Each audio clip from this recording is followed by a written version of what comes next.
Welcome to A Seat at the Table, conversations about both leadership, equity, and innovation.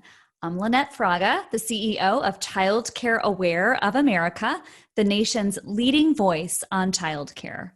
Throughout this series, we discuss the essential role of our children, our families, and our community to catalyze a thriving society. So pull up a chair and let's get started. Today, we have Jerletha McDonald, a family child care business consultant specializing in the area of family child care. She's also the Senior Manager of Membership and Volunteer Affairs at the National Association for Family Child Care and founder and CEO of ADFW, Family Child Care Network. And fun fact, Jerletha is the host of the Jerletha McDonald Show, where she discusses everything childcare and provides a platform for early childhood educators to shine. So Jerletha, we're giving you a break from hosting and instead inviting you to be a guest and share about your experiences and your work with us. So happy to have you, Jerletha. Welcome. Thank you so much for having me. I'm so happy to be here with you guys today. Terrific. So I want to jump right in because we're short on time, long on questions and conversation. So excited to have you on today, Jerletha. So we've been in this space for a while. As you know, I've been in this space for almost 3 decades, unbelievably. And I know you've been in this space for a while too. Mm-hmm. And I know that childcare is going to be a heartbeat of our conversation this afternoon. But what I'd really love to spend some time on is explore a little bit about people having a seat at the table. Sometimes I say, if there's not a seat at the table, right, like Shirley Chisholm says, bring a folding chair. And I say, build a table, right? Yes. So whatever we need to do to have a seat at the table. So I'd like to start with your story, a little bit about your story. Tell me about your professional path. How did you get here? How did you get to this space and time? Well, I got here, my background is medical field. I worked at a very prominent hospital here in the Dallas-Fort Worth Metroplex. I worked crazy hours, and at that time, I was also a student and a mother of 2 young children, 2 young girls. And so I was just working all the time, just trying to make ends meet. And one day I prayed, I was like, God, if you give me another job or another path, I'm going to take it. And I just left it there, right? And so time went on and I lost my job, right? And then I was pregnant with my 3rd child. And so at that time I was like, you know what, I'm just going to take this time I can raise my own child now. My mom took care of my young children while I was at work. And so I had a whole bunch of neighborhood kids. And one day my husband came home, and this is like an everyday thing. My kids played outside. I'm outside with them. And he was like, you know what? You need to start a daycare, right? Child care now, right? But he said at that time, you need to start a daycare. And I was like, you know what? I think so. So what I did was I just looked up the standards for Texas, and I just followed every step. And there you go. I had my family child care center. And on the very first day, I was full. I had 6 children. Yes. On the first day. On my first day. Wow. I was full with children. And I'm like, you know what? I think this may be my path. And then time went on. I think you might have been right. Yes. So time went on, and I even decided to change my major. I changed my major to child development and family studies. And I enrolled in, I went to Tarrant County Junior College, and then I transferred to Stephen F. Austin State University. And I got my degree in child development and family studies and a minor in early childhood intervention. And another thing, I knew this was my path because I got great grades when I was trying to do my medical thing. It just didn't work out. So the human anatomy, maybe not straight A pluses, but child development, absolutely. Yes, I aced Very good. And so I was like, this must be for me. And then more time went on, and then I grew like, man, it has to be more, right? And so I was in school. I wasn't able to attend some of the classes that the association at the time had because it was on Tuesday nights. And once again, I was a mom. And so my children I'm a basketball mom, right? So they had basketball practice. I had class. I was an untraditional student. And I was like, you know what? One day I'm going to start a class on Saturdays because there's other mothers like that out there like me. And there were. And so when that time came, I contacted the association that was existing at that time, and they had disbanded. They didn't exist anymore. And so I was like, okay, I'm going to host Saturday classes. So I contacted local providers in my area, and I said, hey, we're going to host a workshop on this Saturday. It was in February, I will never forget. And come on, so 6 ladies showed up, and that was the form of ADFW Child Care Association at the time. Our new name is ADFW Family Child Care Network. So we started with 6 women, and now we have 78 members in counting. Wow. And congratulations. Yes, that's a huge shout out. Up to 78. Fabulous. Yes. And are all 90% are home providers. And we have center owners and directors and their staff that join us too, because we do amazing things. And like, we want to come too. So yes. That's great.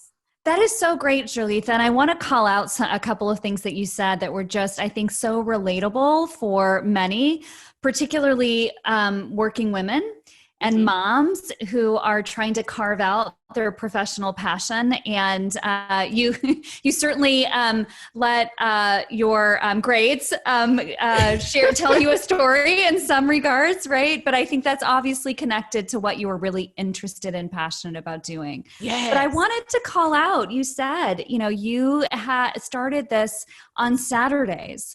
You had your own personal experience about how you sort of became a leader. You knew and understood that you wanted to follow your professional passion. You also had your own personal experiences that provided frameworks for how you could engage. How do you integrate that? I mean, you're obviously an entrepreneur. I mean, it is very obvious to me, given all of your successes, that you are an entrepreneur. How have your personal experiences helped you think about business and entrepreneurship? How do you connect those two things? Oh, I guess that's easy. I think because, when I was thinking about a different career path, right? And I always knew I wanted to do something where I could make money, right? And take care of my family. And so I was like, you know what? Starting this childcare, and when I started my childcare, it was before I talked to anybody. I knew nothing about family childcare. And so I guess the point I'm trying to make, how people say, oh, you get into this field, you're not going to make a lot of money. You get into it for the heart of the children, which is true because I love what I do. However, I was a mom, right? And I was getting into this field to make money. And so that's where that entrepreneur kicked in at. And then for me, I was like, okay, being in the field for 15 years, I understand why that statement was, right? But as an entrepreneur, I don't think like that, right? So I'm like, I didn't get in this field not to make no money. You must be crazy. I have kids to take care of, right? But what I'm trying to say is the entrepreneurship of that is there's other ways to make money in the field of family childcare. You can monetize your gifts. And so that's where the entrepreneurship kicks in. And so I tell women, especially women in my network, what are you good at? What else could you do? There's women in my network who are great with gardening. There's women in my network who are great with just curriculum. And I was like, you better put that in a box and sell it. That's what I like to say. And so that's where that entrepreneurship comes in the multiple streams of income. And also family childcare is a little different than center care, right? We do have an opportunity to make money. We do have an opportunity to run high quality, sustainable businesses. But what is missing is the business practices, right? Providers, a lot of providers think of themselves as just the child care educator, child care provider, and we care for children, which is true, but we also run an actual business. And so that's where the entrepreneurship comes in. I am a care provider, and yes, I do provide early care and education. However, I am a businesswoman and a business owner, and that's how I think of myself as such. And that's what I tell the providers in my network as well. What personal meaning does that have for you to be able to say, I am both an early childhood educator, passionate about children, and I am also a entrepreneur? how does that strike you as your sort of personal identity? What meaning does that have for you? Oh, wow. That has a very distinct meaning for me. That has a meaning. So I was raised by my grandmother, right? And so when I was a very young girl, she used to always say, you are destined for greatness. And so it goes back to that, to what my grandma poured into me as a young child. And I want to highlight that, as a young child. And so pouring into children and telling children that they can, yes, you can do this, you can do anything that you set your mind to, really carries with them. I'm a 41-year-old grown woman, and I still hear my grandmother's words, you are destined for greatness. And so as I walk into my calling, what I do, I call this my assignment, right? So this is my assignment from God, right? And so my assignment is to build up other women in the field of early care and education, especially in family child care. And so that's what that has for me. Like, okay, this is my purpose. This is my calling. So it's very special to me to know that, yes, I am an entrepreneur and an early childhood educator. I mean, it just kind of like a full circle. I came full circle. I know what I'm doing. I know that this is what I'm supposed to do. And I know I'm supposed to touch other women's lives in the field of early care and education. There is no doubt in my mind that you are doing that for sure, Jerletha, with your enthusiasm and your energy. And, I am certain as you've gone through this path and you shared a little bit about a change in direction, your change in direction and your successes on the academic front and setting up this organization and becoming a family childcare provider. And I am sure through all of that enthusiasm, there were barriers and challenges that you faced as an entrepreneur, and those nights or days where you were wondering about putting one foot in front of the other to get to where you are today. So what are some of those challenges? If some of our audience are like, yeah, she sounds absolutely enthusiastic and I'm challenged for XYZ reasons. What were some of your challenges and what would you say about overcoming those as an early childhood educator? Running my family childcare business as a business, I had to learn. Like I said, I didn't know anything about the childcare part of it, and then I certainly didn't know anything about the business part of it, right? And so I had to learn. I had to study. I had to ask questions, and that was a huge barrier. I had to learn how to pay myself.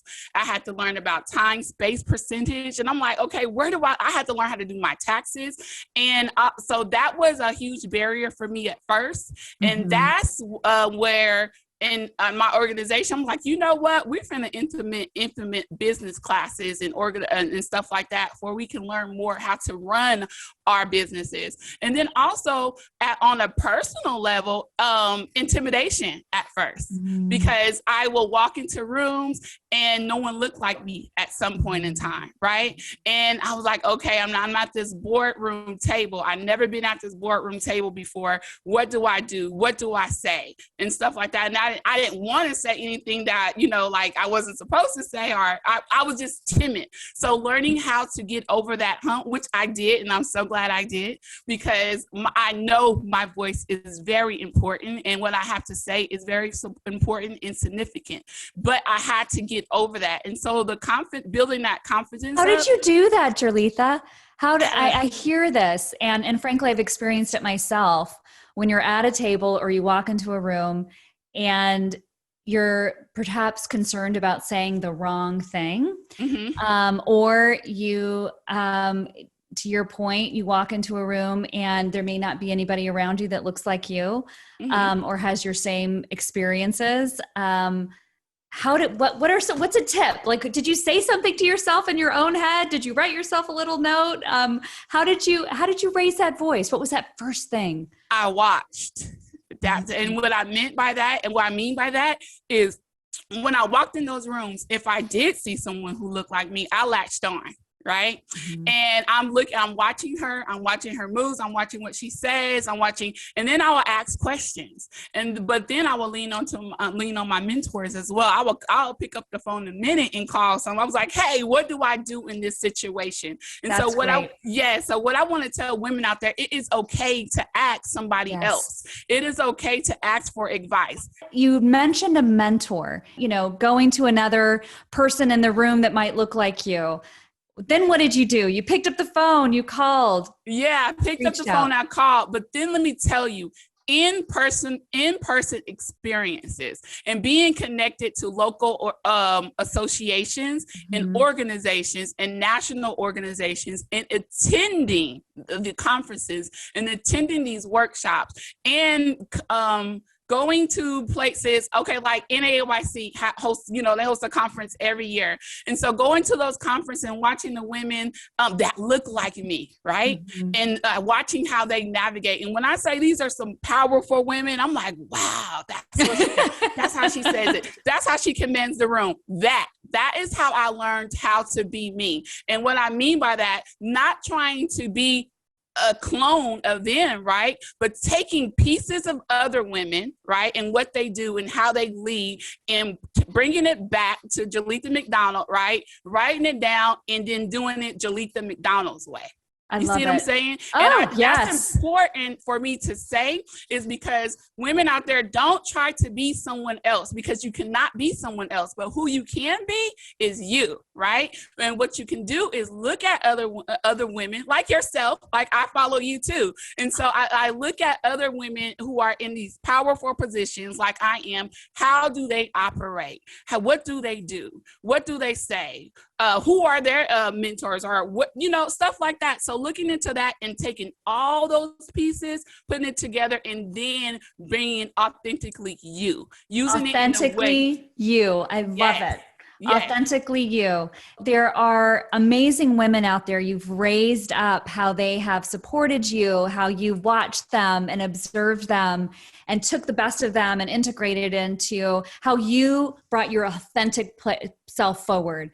So of those that are out there that you look to, name one or two. Who are those folks? And what were the pieces, what were the grains of wisdom that you got from them that really stuck with you and continues to stick with you? Wow. Marika Cox Mitchell, she is one of my absolute favorite mentors. And it's something distinct about her that just had me just like, OMG. I was at a conference. And one of my other mentors, Dr. Raquel Washington, introduced me to her. And so two distinctful things about these two women. They're both 6 feet tall. I'm 6 feet tall.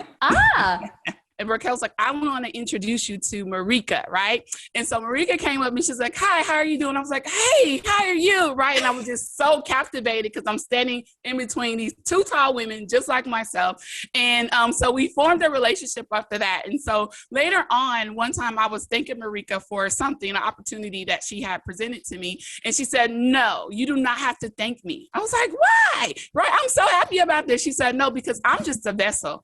I'm a vessel here to hand you this opportunity to go do what you do, right? And what you do is you pay it forward. And then from then, that's what I've been doing. I've been paying it forward. And then also I have a Kelly Ramsey, right? She said, well, in leadership, you have a privilege, right? You have opportunities that other women may not have. So it's your responsibility to take all that information in the rooms that you're in to bring it back to the people that you serve and give them an opportunity as well. So she said that to me. So this is types of things that mentors say. And what I'm talking to other early childhood educators out there, connect with a mentor and they will help you. They will pour into you and they're not going to tell you what to do now, because this is my other mentor, Dr. Laura Washington. She says, don't call me for the sugar-coated answer. Right? Don't call me for any, because I'm going to tell you the real. And that's what a mentor does for you. They're going to tell you real, practical advice for you can figure out yourself on what to do. They're there to lead you, and it's okay. And these are champions, right? These are champions for other leaders who are making an impact in their own right, but also you're certainly paying it forward. And I can see now how you've taken their wisdom and applied it to your own, for example, podcast, your own organization. You're providing space for learning and for growth and for leadership to happen. And that's pretty special, Jerletha. Yes. So this last year, we have gone through a whole lot as a country, as a global community, as a sector that cares about children and families in communities, particularly communities of color. There are many, many experiences that we've had over this last year and more that have been really, really charged and exacerbated and unveiled, I think, in many ways. Mm-hmm. Can you share a little bit about, as you reflect on your mantra that you showed me, plan, prepare, and execute, right? So what happened? Are there things over this last year that you had to pivot on, lessons that you learned or experiences that you've taken in that are now a basis for how you're thinking about leadership moving forward as we're coming out of the pandemic? Yes, actually, so me personally, my family childcare operation is currently closed right now due to COVID. I never had a problem with enrollment or attendance or anything, right? And then COVID came. But to be honest, before COVID came, I knew I was kind of transitioning out more so into leadership, but still family childcare. I will always be in the family childcare in your space. heart. In your heart. always, right? But however, I had to pivot. And what I did was, I'm already training and teaching providers how to open up and run their family childcare businesses. But what I did was I just took my childcare facility that's downstairs right now in my house, and I turned it into a lab school. And so I just teach people how to run their family childcare businesses, how to open it up from scratch, and you have a direct model. And so I have some more stuff coming up with that. I'm so excited. That's super exciting. But yeah, so that's why I'm saying I'm still a family childcare provider. Now I can use this space that I have already equipped with everything that you need to run a family childcare business and share with others. So I'm excited about that. And also, I was already on this path anyway, but I'm finna go full throttle with it, is making sure that women are building wealth, right? Within this childcare space. Telling women that earning money and making money is not taboo, and not to be ashamed of it, because sometimes we can be shamed about, oh, you're in here for the money. No, I'm in here to take care of my family, and that is okay, right? And so also to build up best business practices, your credit, purchasing your home. Let me put it this way. If you're running a family childcare business out of your home, you should own that home, right? Why are you paying your landlord, which is fine, no shade to anybody, right? But let me tell you, you could be building wealth for your own family, generational wealth. And so some of these things weren't taught. I certainly wasn't taught these things when I was coming up. I wasn't certainly taught the importance of your credit, the importance of business credit, the importance of a financial plan, a purchase of a business plan. Sometimes people think, oh, I'm just a family childcare provider, I don't need a business plan. Yes, you do. Even though you may not be going out to get a loan or something like that, but a business plan is your business on paper. Right? Yes, absolutely. Absolutely. Yes. So stuff like that. So making sure that they are economically sound, right? And so my why is the economic development of women in the field of early care and education. That's basically it. I want to make sure that women are okay in this space, that they know how to go out and purchase their health insurance. They know how to get their retirement plans. And so that is the new wave and direction that my organization is going. And so we took this time for COVID to kind of rebuild and replan and restructure what we do. We knew we were going in this route, but now we're going full throttle because we can do it. Jerletha, I'm curious about, as you're speaking into the opportunities that women and women-owned businesses, women of color-owned businesses, growing wealth, there's a lot of conversation right now about re-envisioning the childcare system, about reconsidering how we think about early childhood education. Are there ways in which you feel local, state, or federal policy can be supportive in the kind of vision that you have for stronger businesses within the childcare sector, for example?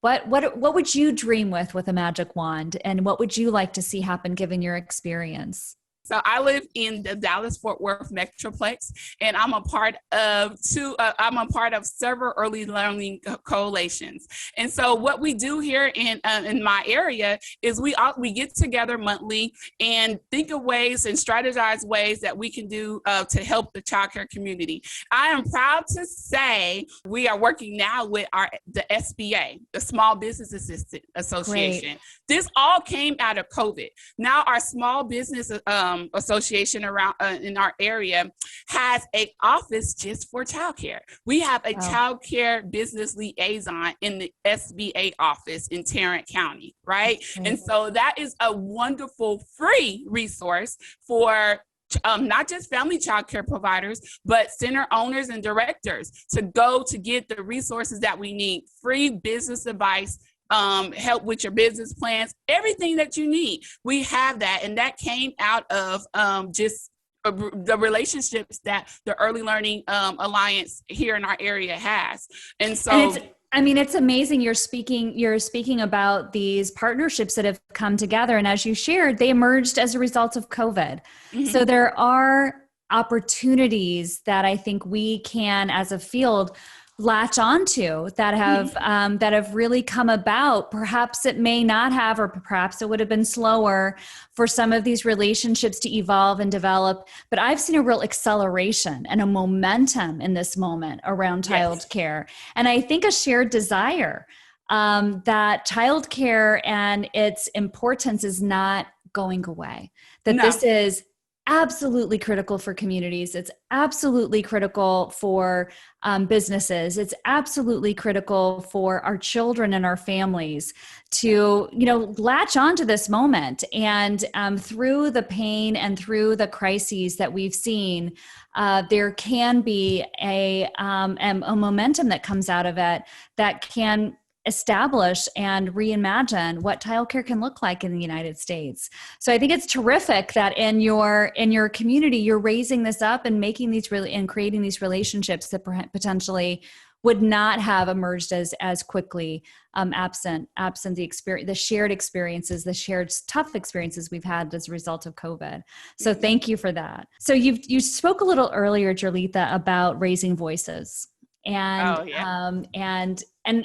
frankly, in many ways, finding your own voice, as using your words, you were a bit timid at moments, and now clearly you not only have your voice, but you have a podcast. So clearly you are using it, which is fantastic. And I've also heard you speak into the fact that you're an unapologetic leader, and I'd love for you to share a little bit about, to those that are out there listening, how do they stand in their own voice? How might you encourage them to lean into their leadership, as you say, assignment? What does that look like if you had someone in the room with us that was seeking their point of passion in this field? You know what? I want to say self-care. First of all. And why am I saying that? Because you cannot pour from an empty cup. And so in this profession, as you know, we're caregivers, we're givers. We care for everybody, right? Yes. But first, you have to care for yourself. You have to take care of yourself and be in tune with yourself, right? And once you have that, you can do anything. You can walk into a room with that confidence because you first are taken care of, right? And then also representation matters. Know that you are representing all women, right? I'm a woman of color. So when I step in the room, I know I'm representing women of color, and not just women of color, women that came from low income backgrounds. That could be anybody, right? Women who want to start their businesses, women who want to be taken seriously. And so I know that when I walk into a room. So then when I walk into anything, I'm walking in with authority, right? And so I know, I was that young lady at the table watching someone else. So I know it's another young lady at that same table or somewhere else watching me. And better yet, I know that the children that I care for on an everyday everyday basis are watching me and they look like me. And so I am an example, whether I want to be or not. And so I carry that with me. And so that kind of helps with having that unapologetic feeling, because like my grandmother used to say, when I was a little girl, I like I said, I'm 6 feet tall. So I grew extremely fast. I was 6 feet in the 4th grade. Okay. Wow. So, Jerletha. I'm laughing a little bit because I can't imagine us standing next to each other, because I'm like barely 5'2". Right? Yes. And so with that, I know I used to cry and complain. But my grandmother said, you're not going to get any shorter. Your lips aren't going to get any smaller. Your nose is not going to get any thinner, right? Your feet are supposed to be a size 10 because you're 6 feet tall, and you will look kind of funny with them little feet, right? And so I had to learn. And so that's why I'm saying I'm unapologetic about who I am, because this is what I look like. It's not going to change. And I'm going to have this body and this physique for the rest of my life. And other little girls out there, that's what they're going to have too. So when you walk in somewhere, you have to walk in like, okay, it's okay to be me. Right now I have my braids. Sometimes you may see me with my afro or whatever I may have. And it's okay. It is okay. And so that is what helps me lead as an unapologetic leader. And that's when I say that I'm unapologetic about it. I'm Black. That's just what that is, right? And so I'm an example for other women, whether you Black, white, Mexican, whatever you are, stand in it, right? And be proud of it, because that's how God made you. And it's not going to change. And your authenticity, I mean, it really comes through. You're an authentic person with authentic passion. And I so admire your enthusiasm around that. And also, I love, Jerletha, that you spoke to the fact that you know that there are others sitting around the table. Mm-hmm. Just as you were looking around the table or in the room for other leaders to capture their wisdom, so are others, Jerletha, now looking to you to capture yours, so that they can pay it forward and create amazing change agent spaces.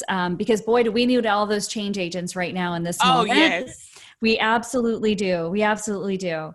Leadership development in the field of early care and education is so important. Like right now, I can't even explain how important that is. And why do I say that? It's because right now, all the states in the United States are going to receive tons of money, right? Tons and tons of money. And so women in our field need to be able to speak to that, right? And so they need to be able to know what to say. They need to be able to know when they are called to testify, or when an agency sends out, hey, we're hosting a stakeholder meeting with the state plans. They need to know that, yes, you can speak to that. And they need to know what to say, how to say it. And so we have developed a leadership cohort that we're going to put out really soon, because that's what's needed. Like it's going to be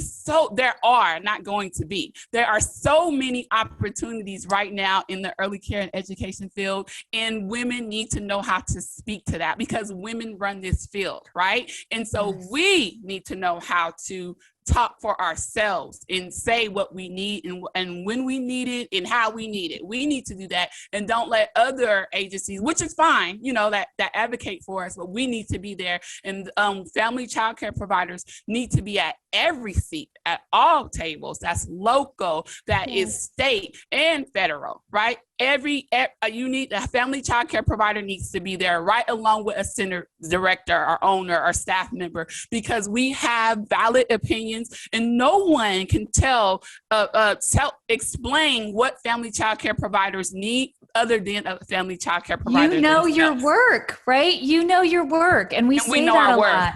Exactly right. That is exactly right. You know your work and you know your worth. And that is absolutely right. And I think that is so critically important. I often too hear, concerns sometimes around not only how to raise your voice around a table, but to your point, how to advocate. What is it and how is it that you can enter into those conversations? We can share that. We can share frameworks. It sounds like you are, Jerletha, doing that, helping to provide support for those that are that want to raise their voice. And I think the biggest message is, you know your work. You know better than anyone that might be asking the question about what it means to provide care for children and families, how it is that this works on the ground in classrooms and in family childcare homes. So thank you so much for that. You actually stole one of my questions, Jerletha. Oh.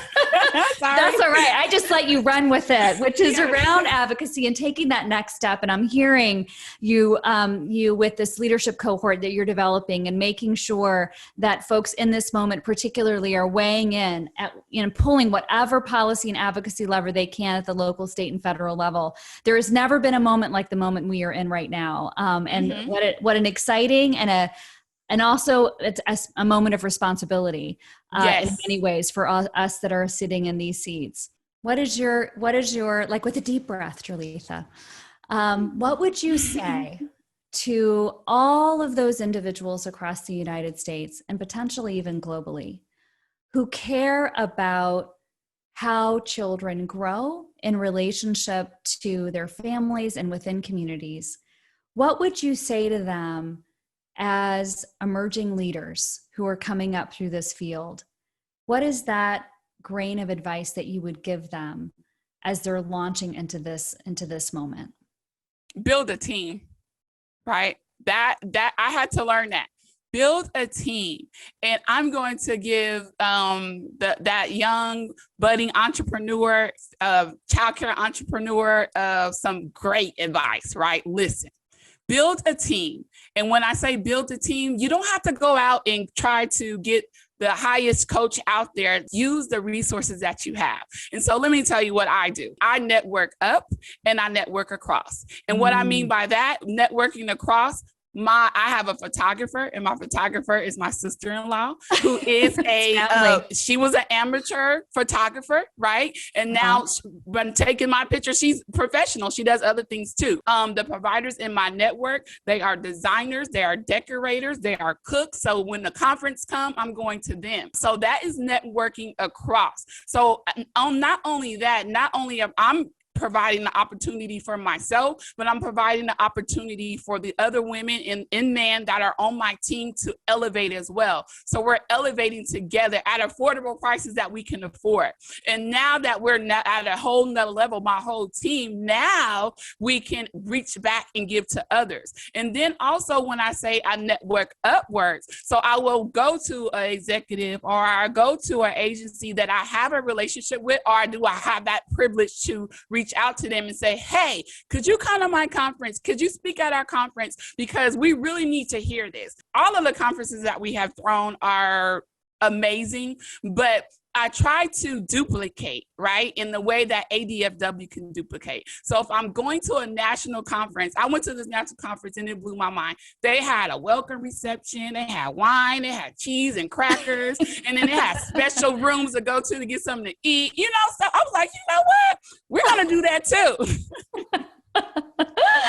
So I came back and bring those experiences that I had the privilege to attend. And the only reason why, I'm going to be real, I was on a scholarship attending some of these events, okay?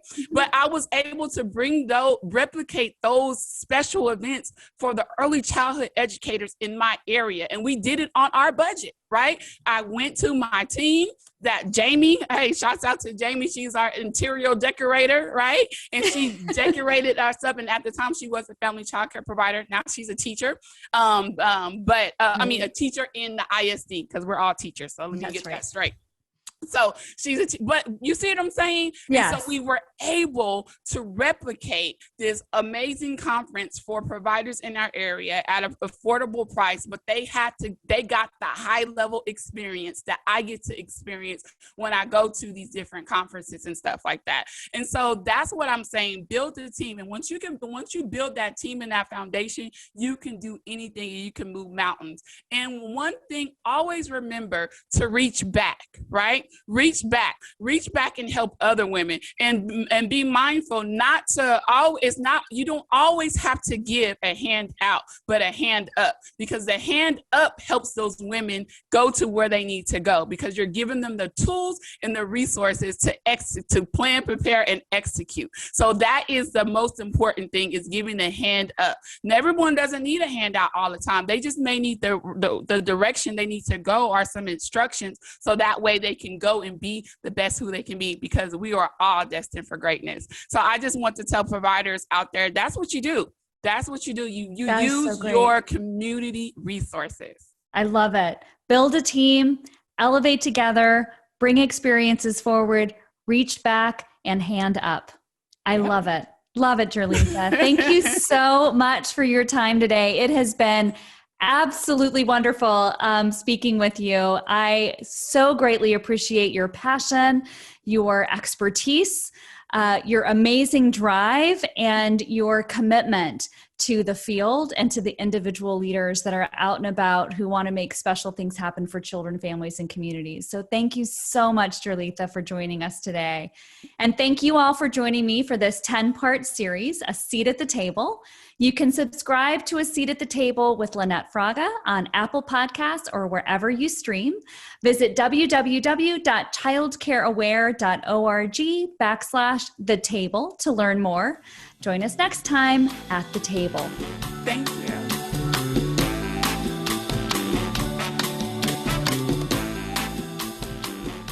This podcast is hosted by Lynette M. Fraga, CEO of Child Care Aware of America. This show was produced by Meg Bialis and edited by Liz Twilley. You can subscribe to A Seat at the Table, Conversations on Leadership, Equity, and Innovation on Apple Podcasts, Spotify, or wherever you listen to podcasts. A Seat at the Table is a production of Child Care Aware of America, the nation's leading voice on child care. Learn more at childcareaware.org/the table.